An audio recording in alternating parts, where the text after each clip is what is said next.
the exam day strategy that I always followed, maybe you could use. Look for a short YouTube video, use AI or whatsoever, using analogies, etch it in your mind. You are going to thank me in the exam. Why? Because इसी पे question आएगा. एक भी ऐसा attempt नहीं था जब मैंने ये किया और वो मेरे काम नहीं आया. मेंटल स्टेबिलिटी से ऊपर कुछ नहीं है. आपकी जो नॉलेज है आपसे कोई नहीं छीनने वाला है. पेपर 1 को ना अपने पजल की तरह देखना है. Be excited to solve it. Last minute में कोई रीडिंग मत करो. ब्रेक टाइम में आपको जितना भी मन करे एक भी सवाल का जवाब आप चेक नहीं करोगे, डिस्कस नहीं करोगे. Prelims day is about action and not reaction. Now is not the time to be very hard on yourself. आपने बेहद बेइंतहा मेहनत करी है.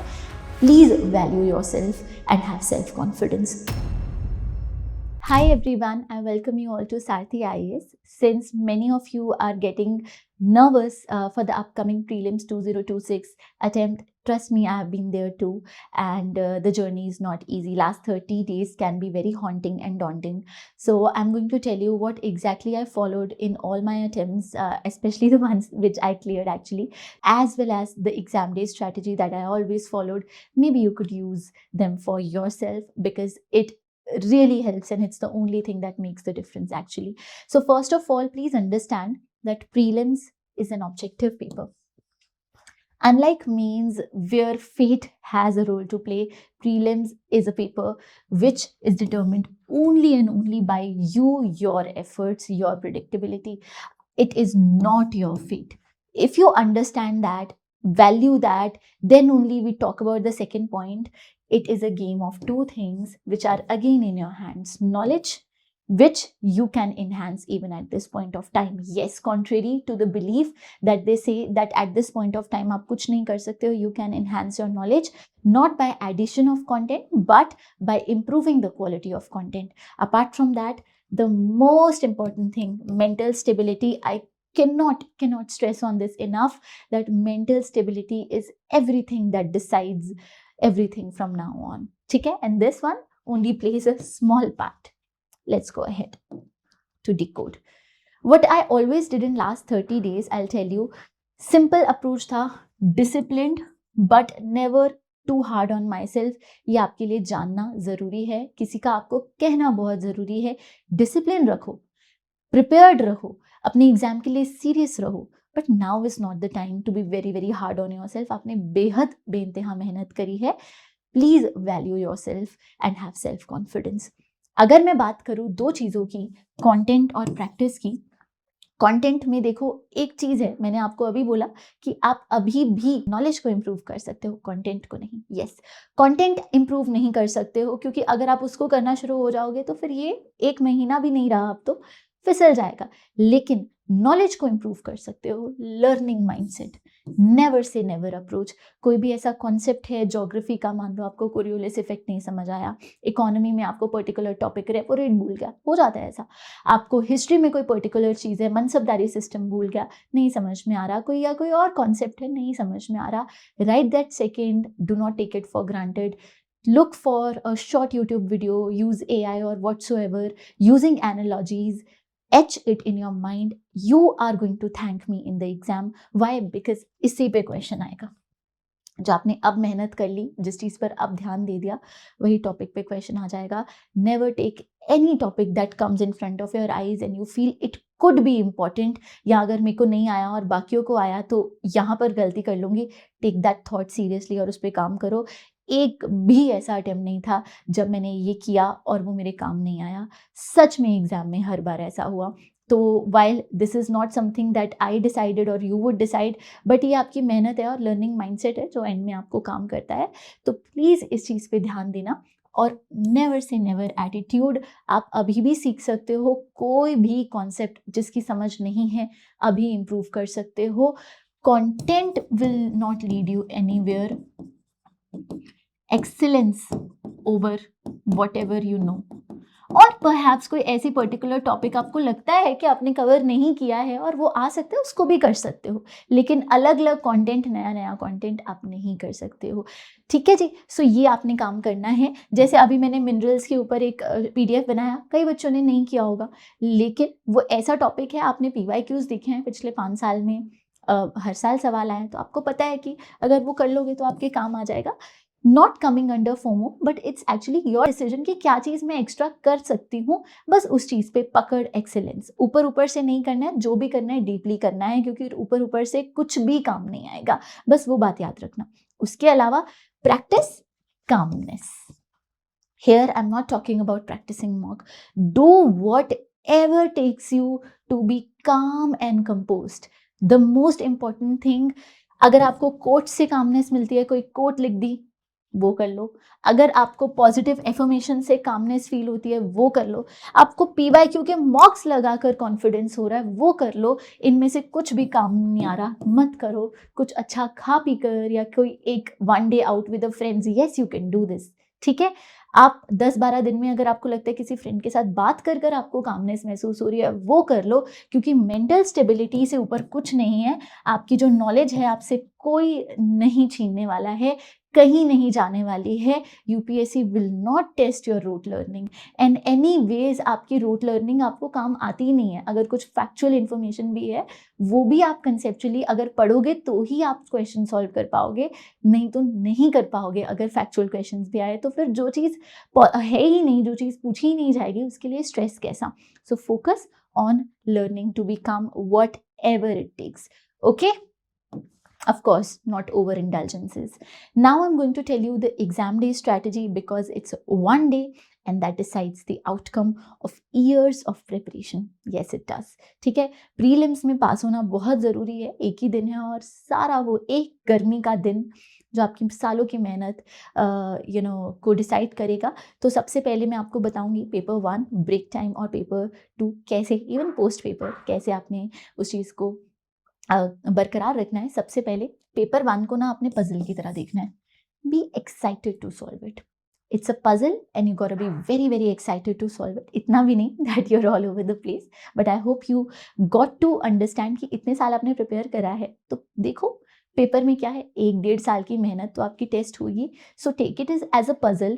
बहुत सारे ऐसे क्वेश्चंस होंगे जो आपने पढ़े होंगे और पढ़कर आप गलत करोगे, बहुत सारे ऐसे क्वेश्चंस होंगे जो आपने नहीं पढ़े होंगे, ना पढ़कर भी पजल माइंड के साथ और सॉल्विंग स्किल के साथ आप उसको सॉल्व करोगे। ये सबकी ही कहानी है, सबके साथ ऐसा होता है। लेकिन having a bare optimum question जैसे 80 to 90 के बीच में मैं सोचती थी, ये सोचकर मैं पजल माइंडसेट के साथ जाती थी। पहले गो में वही क्वेश्चंस जिन पे श्योर है वो टिक लगाती थी, और जिन पे श्योर नहीं है उनसे घबराती नहीं थी। नेक्स्ट सेशन, नेक्स्ट पार्ट में मुझे पता था my brain would create some connections and I would be able to solve it. जल्दबाजी नहीं करती थी और दूसरे आइट्रेशन में उनको सॉल्व करती थी। ऐसे करते करते 2 घंटे कहाँ बीते थे पता भी नहीं चलता था। तो स्ट्रेस से नहीं करना है, पजल माइंडसेट से करना है। इसके लिए आपको ना आपके माइंड को 2 तरीके से प्रिपेयर्ड रहना पड़ेगा, काम एंड ओपन माइंड। कामनेस इसलिए चाहिए, देखो एसिमिलेट तो करनी पड़ेंगी इन्फॉर्मेशन। आपको रेपो रेट पे कुछ पूछ लेंगे, रिवर्स रेपो रेट पे पूछ लेंगे, या कोई कोर इकोनॉमिक कॉन्सेप्ट पूछ लेंगे, या IBC कोड के ऊपर कुछ पूछ लेंगे, कितने दिन का है क्या नहीं है, पॉलिटी का कुछ पूछ लेंगे पार्लियामेंट के ऊपर, तो एसिमिलेट तो करना पड़ेगा। अब कुछ सेकंड्स में इतना कुछ एसिमिलेट करने के लिए अगर आपका दिमाग ही शांत नहीं है तो कैसे एसिमिलेट करोगे। तो सबसे पहले दिमाग शांत रखना ज़रूरी है। किसी को अच्छी कोट पढ़कर अच्छा दिमाग शांत होता है, किसी को प्रे कर कर दिमाग शांत होता है, किसी को पानी पीकर शांत होता है। जैसे भी डीप ब्रीदिंग कर कर शांति से बैठना है वहाँ पे। और पहले 2-3 क्वेश्चंस अगर फेमिलियर भी है, नहीं भी सॉल्व करोगे तो चलेगा, क्योंकि वैसे भी मैंने ये नोटिस किया है पहले 2-3 क्वेश्चन जल्दबाजी में हम गलत ही करते हैं, चाहे आपके लक्ष्मीकांत से ही डायरेक्टली आ गए। तो calm mind, because assimilation takes time, but as you become go in to the flow तो फिर चीज़ें आसान हो जाती हैं। Then is an open mind. This is going to be an unpopular advice again. Last minute में कोई reading मत करो, कोई फर्क नहीं पड़ता। एक दिन पहले या एग्जाम वाले दिन आप नहीं भी पढ़ोगे, कुछ फर्क नहीं पड़ेगा। एटलीस्ट एग्जाम वाले दिन तो बिल्कुल मत पढ़ो। Why? Because if you read a lot of things your expectations rise कि इसी में से आएगा। फिर जब उसमें से नहीं आता है और आप उस कंटेंट को यूज नहीं कर पाते हो, it clashes your agility, your adaptability. हमें वो नहीं करना है। We need to actually solve unheard questions also. उसके लिए एक ओपन माइंड, खुला दिमाग, एक्सेप्टेबिलिटी बहुत ज़रूरी है। और जब हम लास्ट मिनट बिल्कुल रोट लर्न करते हैं, रीड करते हैं, तो वो अपने माइंड को बंद करने वाली बात होती है। ये मेरी सजेशंस हैं, बाकी आप खुद समझदार हैं। मैंने तो आज तक कभी लास्ट एग्जाम वाले दिन सिर्फ एक काम करती थी, use to pray and touch my parents feet and go with an open heart and open mind.